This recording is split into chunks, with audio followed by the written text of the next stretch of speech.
Good evening. Tonight, I'm going to tell you another strange and unusual story of the unexplainable which lies behind the veil.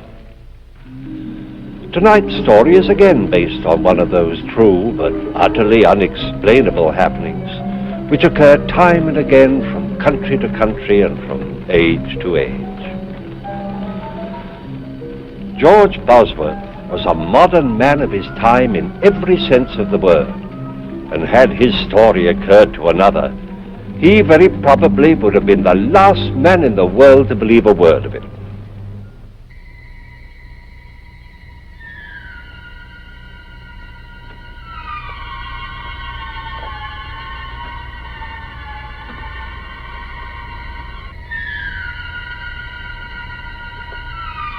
Hart Bosworth had had a busy day, and now, as the last customer left his shop, he prepared to close for the night.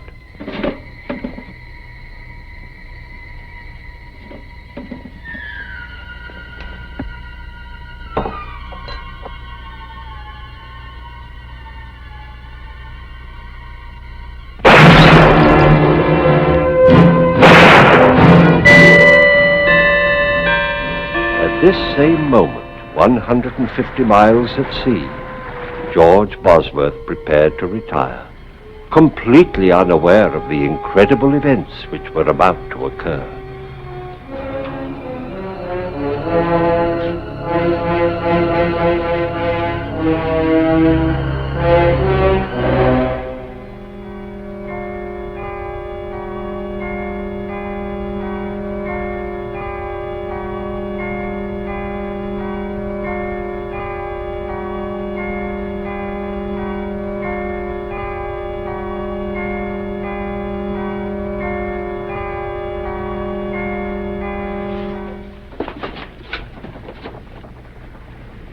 Captain! Captain! What is it, Mr. Bosworth? Captain, I've got to get back to England immediately. I'm afraid that's quite impossible, sir. Oh, please. I'm afraid something's happened. Are you ill, Mr. Bosworth? No. Well, yes, maybe. I don't know. I can't explain, Captain, but I must return at once. Mr. Bosworth, we're 150 miles from Dover, and I have a schedule to maintain. If I were to turn round and go back without good and sufficient reason, I would in all probability lose my position. But this is an emergency. There are rules and regulations covering all emergencies at sea. Perhaps if you could tell me why... Well, I think my brother is... I can't tell you, Captain. It's terribly important. I'm sorry, Mr. Bosworth, but I can let you off at Ostend. There you can make connections with another ship and be back in England by tomorrow morning. What time will we dock? We should be there within the hour. I pray God, Captain, we're not too late. Bullet wound through the arc, fired at close range. Man's been shot. He's dead right enough. From the looks of things, nothing has been taken except money. Cash drawers empty. Which leads me to deduce that the motive for the crime was robbery. Got that, Orton? Yes, sir. I checked the Bosworth house. George isn't there. The place is shut up tight. That's odd. Him and Art usually close the shop together. Are you sure you heard the shots at 9:45? Right you are, Chester. 9:45 exactly. Just a minute, Bertha. A little less familiarity, if you please. This here is official police business, and I'm here in my official capacity. Until I've solved this crime, I'll trouble you to remember that I'm a sergeant in Her Majesty's Constabulary. Oh, I am sorry. From now on, I'll remember, Chester. Sergeant. You may proceed, Mrs. Clink. Well, I just put the kettle on.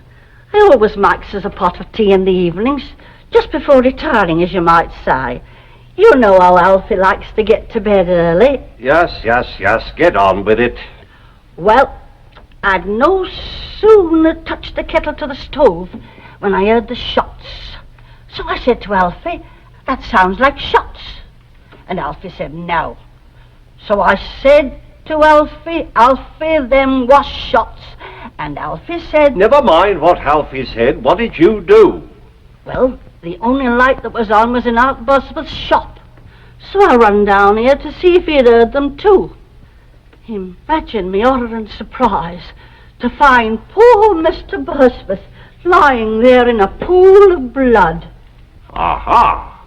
And whose blood would you say it was? How long would you estimate this was after you first heard the shots, Mrs. Clink? Couldn't have been more than 5 or 10 minutes. Thank you very much, Mrs. Clink. That'll be all. But I haven't finished. If you've anything more to say, you can make a statement at the police station. But I know who done the murder. Mrs. Clink, you saw the murderer? Yes, I did. I see. Now, Just a minute, Constable. I'll handle this. Now then, Bertha, why didn't you give us this valuable information before this? I was about to, until I was so rudely interrupted. Are you insinuating that I was rude? Sergeant, may I suggest? The murderer? Huh? The murderer? Oh, yes. All right, Mrs. Clink. The name, if you please. His name is Herbert Ketch. How do you know that, Mrs. Clink? I saw him. Just as I got outside, I saw him run from this very shop, as though the old devil himself was after him. Are you sure? My sight's as good as yours, Chester Wilmore. Sergeant, shall I round him up? Why, yes, Constable, do that. And see if you can find out what become of George Bosworth. Why not ask Mrs. Clink, sir? I'm sure I don't know, Constable. But why not ask Miss Julie Westcott? She's his fiancée. She ought to know. I'll do that, Mrs. Clink. All right now, off with you. Home, all of you, if you please. This here shop will be closed till further notice. Move along, please. Now then, Albert, why don't you confess and save us all a lot of trouble? All nice and tidy, eh? Because I didn't shoot Art Bosworth, that's why. Aha! How do you know he was shot? You told me. Oh. What were you doing in the apothecary shop at that time? Oh, I was there to collect a debt what was owed me. What was the debt for? Well, you see, I do a bit of carpenter work in my spare time, being handy with my tools, as you might say. And I built a set of shelves for Mr. Bosworth several weeks ago. And it took you several weeks to get paid? Well, there was a slight misunderstanding between us, as you might call it. Aha! That don't mean I killed him. What was the cause of this misunderstanding? While I was building the shelves, a case of his medicines got broke. Bosworth got terrible excited, claimed I'd done it careless like, said they was worth more than the shelves and he wouldn't pay me. And so you killed him? That's not true. I don't even own a gun. A likely story. Why, I wouldn't be surprised if you wasn't doing a bit of poaching in your spare time. Oh, it's a nasty thing to say. Poaching's a very serious offence. I've a mind to enter charges against you. Sergeant, this man's being charged with murder, not with poaching. You hear that, Albert? The constable's right. Murder's the charge. Don't you try to throw us off the track with all this talk about poaching. Now, why don't you be a good fellow and confess and save us all this trouble? Now, look here, Sergeant. I'd like to help you, really I would. But you know I'm not the kind of man who'd kill a chap in cold blood. Albert Ketch, you're making it very hard for us. Very well. If you won't cooperate, we'll have to drag it out of you. Start all over again.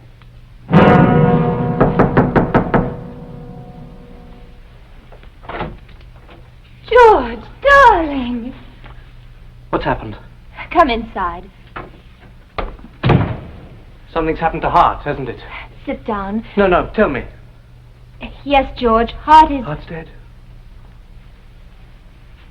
Too late. I'm too late. George, you were on your way to France. How did you get back so quickly? I had a feeling something was wrong. Who shot him? Who told you he was shot? Do they know who did it? The police have arrested Albert Ketch. Albert Ketch? But he didn't do it. Darling, I know this has been a terrible shock, but you weren't here. How do you know he didn't do it? Julie, please, take me on trust for now. Albert Ketch had nothing to do with Hart's death. Darling, you are upset. why don't you lie down for a little while? I'll bring you some tea. No, please, I've got to convince the police that they're making a mistake. They've no reason to hold Albert. Darling, you asked me to trust you. I do. You know that. Can't you even tell me how you can be so certain? Julie, have I ever shown any signs of insanity? Of course not.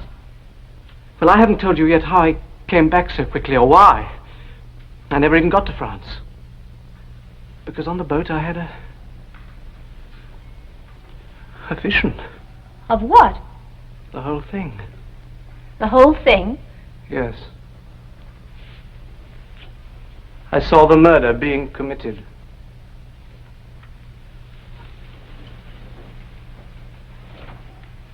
George, tell me exactly what you thought you saw. Well, I was washing, getting ready for bed, and when I looked into the basin, I saw the apothecary shop. It was exactly as if I was right there, everything as clear as it is now. You must have been dreaming. No, I saw Hart by the shelves. And then I saw the murderer come in and shoot him. You saw the murderer? Who was it? I don't know. But it wasn't Albert Ketch, I'm sure of that. George, you can't tell anybody this. But I must. Ketch is innocent. Julie, you believe me, don't you? What difference does it make whether A great deal of difference to me. George, I believe you because I love you. But if you tell this story to the police... No, that's a chance I must take. That's a chance you must not take. But they'll hang Ketch. Listen to me, George. There's nothing you can do. If Ketch is innocent, he has nothing to fear. But you... If you tell this fantastic tale to the police, you'll be ruined. Julie, a man's life is in danger. How can I think of myself? Well, then think of me. You know they won't believe you. At best, they'll call you insane. And how will I feel? Hearing people talk behind your back, pretending I don't hear them, whispering? Julie, this is not Hart. You know how he worked to build up the shop. Will you let all his work go for nothing? Well, that's what'll happen. Do you think people will do business with a man who sees things? I'm sorry, Julie. Whatever anybody thinks, I've got to try.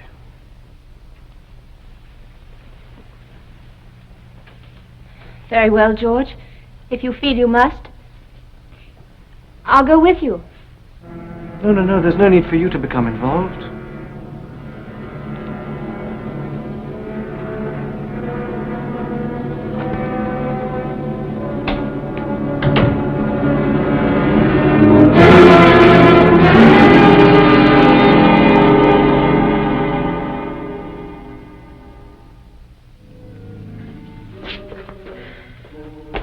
Nothing back there, sir. Oh. Well, in that case, we'll have to continue our search in here. Ah, Mr. Bosworth, sir. Allow me to offer my condolences in this horrible tragedy. Thank you, Sergeant. They told me at the police station I'd find you here. May I ask what you're looking for? Clothes, Mr. Bosworth, clothes. And have you found any? Almost. But don't you worry, sir. We have the fiend what done this foul deed. If you mean Albert Ketch, Sergeant, he didn't do it. Why do you say that, sir?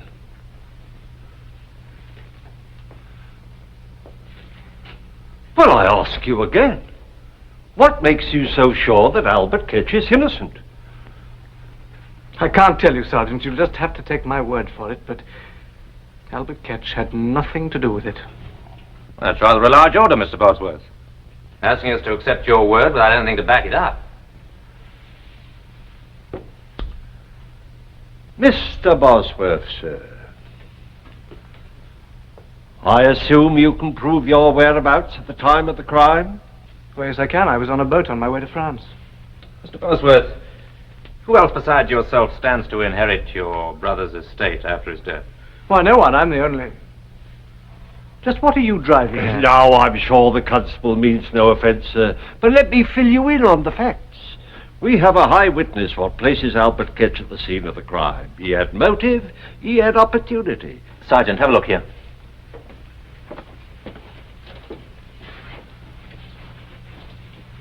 Looks like an O. It's a bullet hole, I think. Have I your permission to... Help yourself, Constable. It's not a small caliber.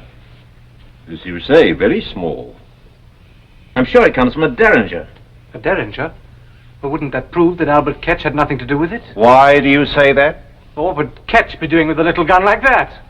Mr. Bosworth's right, sir. It's hard to accept the fact that Albert Ketch would be in possession of a derringer. Unless it was deliberately given to him by somebody.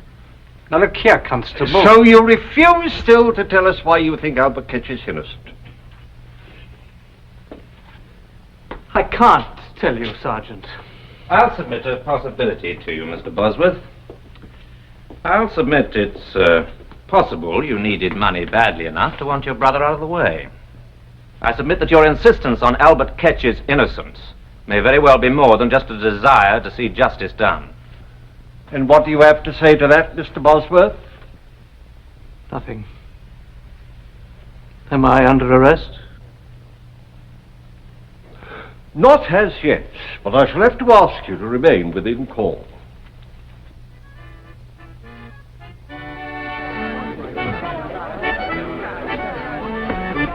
Evening, Mr. Bosworth. Oh, good evening, Mrs. Clink. Alfie and me wishes to convey our sympathy for your bereavement. Thank you. Shall we sit down for a minute? Oh, yes, Doc. Thank you. He was a fine man, your brother. A fine man.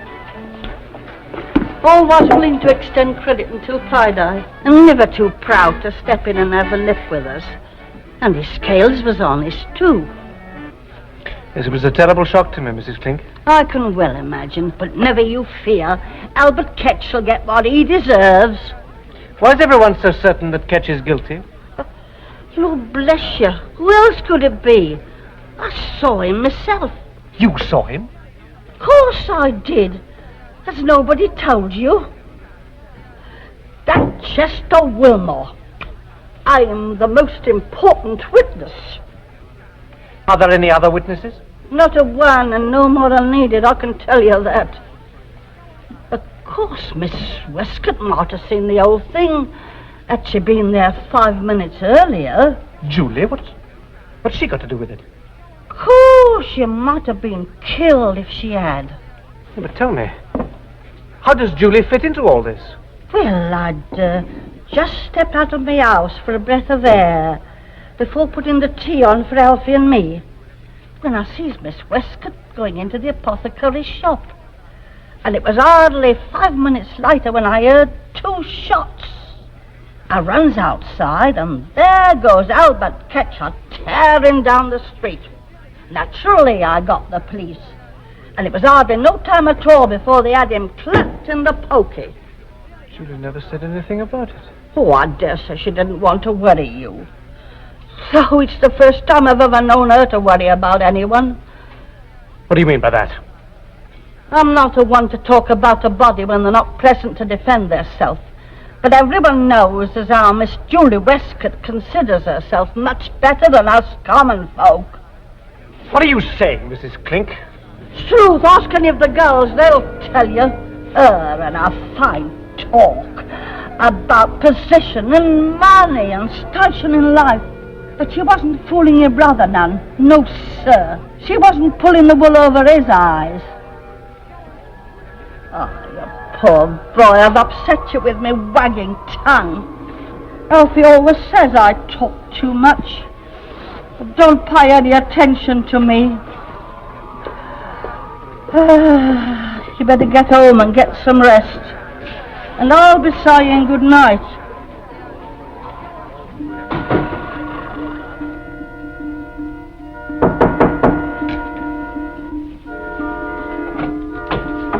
George, darling, I've been frantic. Where have you been? I've been walking.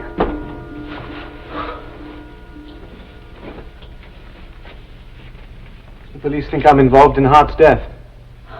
George, are they mad? How can they think you had anything to do with it? They have the murderer. No, they haven't. Ketch is no more guilty than I am. Will you stop saying that? The police think he's guilty, isn't that enough? No. Why are you so intent on seeing him hang? I'm not. I just don't like seeing you so upset, that's all. Julie, was there ever any trouble between you and Hart? Of course not. You know how fond of him I was. Except, well, he thought I was too ambitious, didn't he?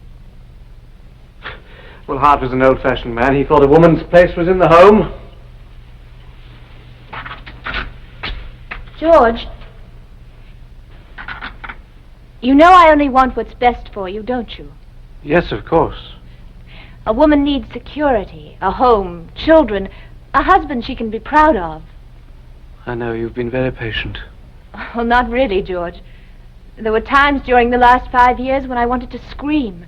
When I wanted to say to Hart, why won't you pay George enough money so we can be married? He's earned it. He deserves it. But that's all over now. We can be married right away, can't we, George? Well, once a decent interval has gone by. Darling, we'll be so happy. Mrs. George Bosworth. I can't wait to see my friends' faces when I tell them. They didn't think it would happen, you know, really. They didn't think I knew they were snickering behind my back, as if I couldn't tell what they were thinking. That Julie Westcott, she isn't getting any younger. If George doesn't ask her soon, she may not get any more chances. Aren't you exaggerating just a little? Well, perhaps just a little. Now, promise me you'll think only happy thoughts while I make us some tea.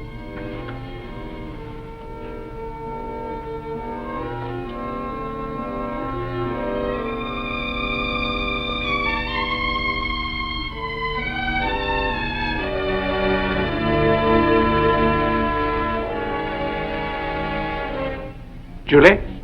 Yes, dear? About Albert Ketch. I've been thinking perhaps you're right. There really is nothing more I can do. I'll see that he gets a good solicitor, of course. That's very generous of you, George. And as soon as I can, I'll put the shop up for sale. And then we'll be married and we'll move to somewhere... What's the matter? What did you say? We'll be married as soon as I can sell the shop. You can't sell it. Why not? Oh, I know how you feel, but I can't stay here where everything reminds me of Hart. You don't know how I feel. Julie, what's the matter with you? Weren't you listening to me? We live here. Our friends are here. You're an important member of the community, and I'll be your wife, George. They'll respect us. As long as we're together, what does it matter where we live? I won't have it. The shop is doing well here. We have money and position. Do you think I want to start again at the bottom? Not knowing anybody, not being anybody? I forbid it. Julie, you're losing your perspective. I welcome your help, but I must make my own decisions. Welcome my help? Well, that's funny, George. Without me, there'd be no decision for you to make. What are you saying? You've had 5 years to make a decision, but your precious brother stood in the way. Well, I made it for you. He's gone, and I won't let you throw away everything I've worked for. George, listen. I did it. For you, for both of us. How could you? Julie, I wanted you. I needed you. Hart stood between us, and I couldn't bear it any longer. But it's all over now, George. He's gone. There's just the two of us. And we'll be happy, George. You'll see. George, don't leave me. Please. I'm going to find Sergeant Wilmore. George! George!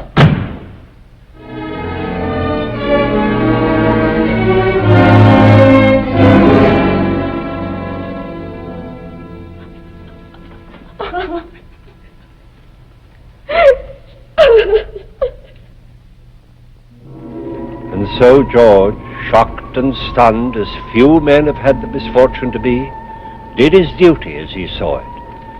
Bereft of brother, fiancé, he still had a life before him. Time would heal these scars, but But would it ever bring to him an understanding of how he could have seen his brother's death? I don't know. Do you? Please join me again for another journey into the world of the unexplainable which lies behind the veil. Good night.